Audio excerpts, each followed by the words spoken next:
চিত্রা কুকিংসের পক্ষ থেকে স্বাগত জানিয়ে আবার একটি ভিডিও নিয়ে আপনাদের কাছে হাজির হয়েছি। আজকে আমি আপনাদের রান্না করে দেখাবো পটল চিংড়ি।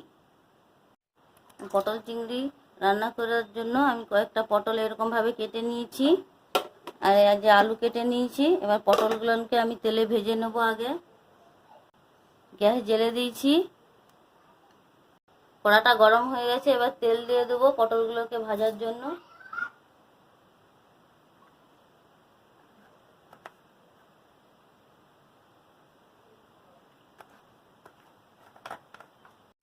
তেলটা গরম হয়ে গেছে, এবার এই কেটে রাখা পটলগুলো তেলের মধ্যে দিয়ে দেবো। দিয়ে ভালো করে পটলগুলোকে লাল লাল করে ভেজে নেবো। এখন নেড়ে দিয়ে একটু চাপা দিয়ে রেখে দেবো। কিছুক্ষণের জন্য আমি চাপা দিয়ে পটলটা লাল করে ভেজে নেবো অল্প আঁচে।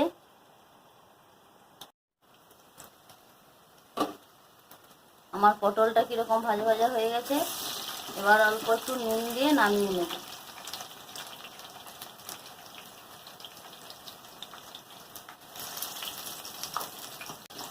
অল্প একটু নুন দেওয়া হয়ে গেছে। এবার পটলটা একটুখানি নেড়ে এবার পটলটাকে নামিয়ে নেব।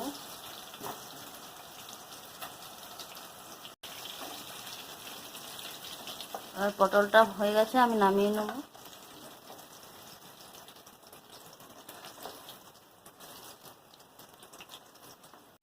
এই তেলেই আমি আলুটা ভেজে নেব।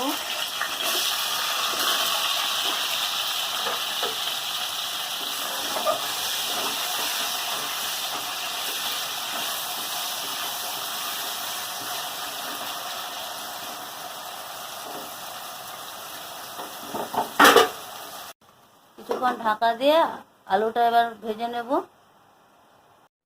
আমার আলুটা ভাজা হয়ে গেছে, এবার নামিয়ে নেব।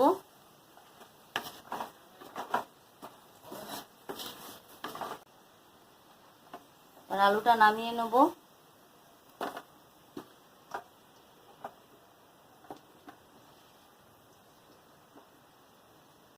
আলু ভেজে নামিয়ে নিয়েছি। এবার ওই কড়াতে তেল আছে, তাতে একটু অল্প সরষের তেল দিয়ে দেবো।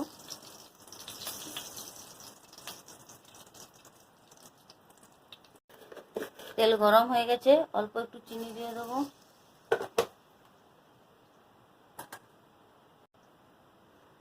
এবার একটা লঙ্কা ফোড়ন, একটা তেজপাতা,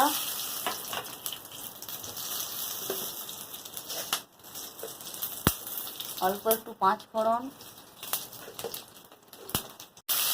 পেঁয়াজ দিয়ে দেবো।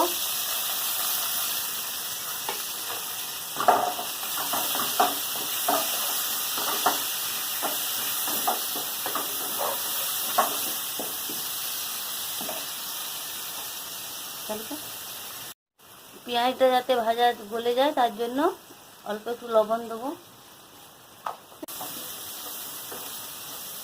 পেঁয়াজটা ভাজা হয়ে গেছে, এক চামচ আদা বাটা দিয়ে দেবো।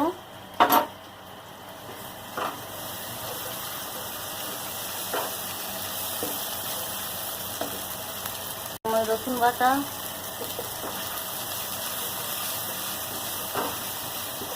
ভালো করে মশলাটা কষিয়ে নেব।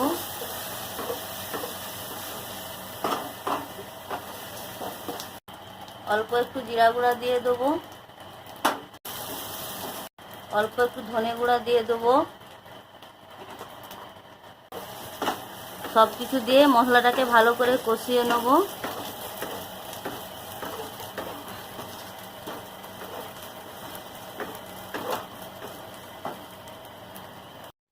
অল্প একটু লঙ্কা গুঁড়া দিয়ে দেবো।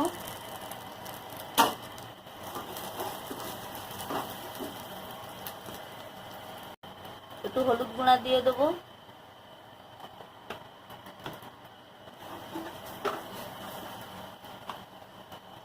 একটা টমেটো কেটে রেখেছিলাম, সেটা দিয়ে দেবো।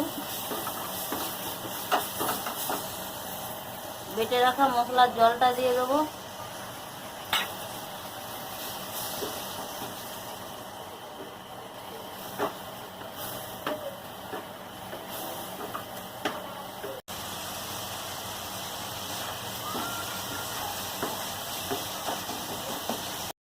অল্প একটু গরম মশলা গুঁড়ো দিয়ে দেবো।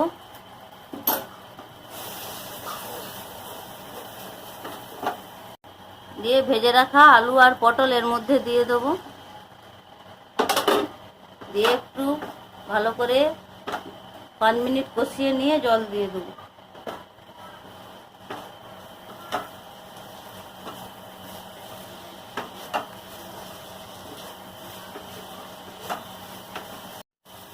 কষানো হয়ে গেছে, এবার আমি জল দিয়ে দেবো।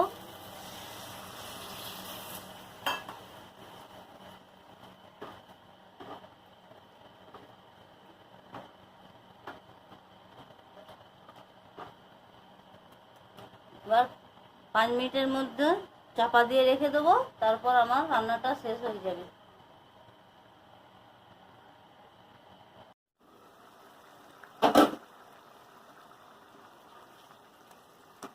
অল্প একটু লবণ দিয়ে দেবো।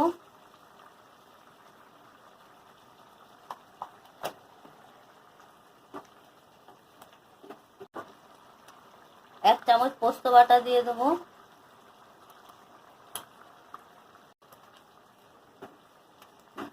দিয়ে একটুক্ষণ 1 মিনিটের জন্য হয়ে গেলে আমি আমার নামিয়ে নেবো। চিংড়ি মাছটা দিয়ে নামিয়ে নেব। 1 মিনিটের জন্য ঢাকা দিয়ে দিচ্ছি। আমার রান্নাটা হয়ে গেছে।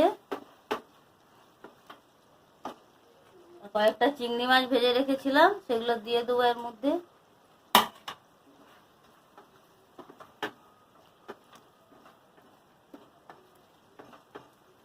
পটল চিংড়ি রান্নাটা আমার হয়ে গেছে, এবার আমি নামিয়ে নেব। গ্যাসটা বন্ধ করে দিই।